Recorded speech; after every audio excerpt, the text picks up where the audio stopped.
চলো আজকে একটু ভোগের আলুর দম বানানো শিখি। প্রথমে কড়াইতে তেল গরম করে নিয়ে তাতে আমি ডুমো করে কেটে রাখা আলুগুলো দিয়ে দেবো। দিয়ে এটাকে একটু ভালো করে ভেজে নেব।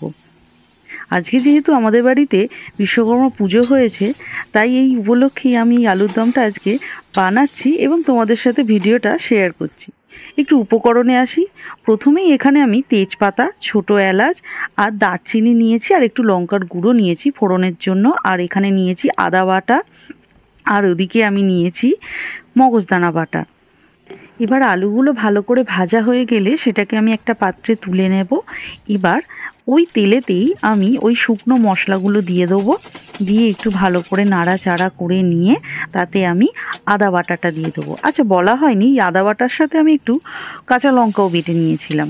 এবার আদা বাটাটা দিয়ে ভালো করে নেড়ে চেড়ে নিয়ে এবার ভেজে রাখা আলুগুলো ওই মশলা কষাতে আমি দিয়ে দেবো।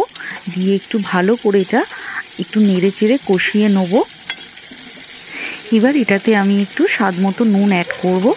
আমি এটাতে হলুদ গুঁড়ো ব্যবহার করছি না, আপনারা চাইলে হলুদ গুঁড়ো ব্যবহার করতে পারেন। এবার আমার আলুর দমটা কষানো হয়ে গেছে। এবার এটাতে আমি ওই বেটে রাখা মগজদানা বাটাটা দিয়ে দেবো। দিয়ে একটু নেড়ে চেড়ে নিয়ে তারপর সেটাতে আমি জল ঢেলে দেবো। জল ঢেলে দিয়ে কিছুক্ষণ ফুটতে দেব।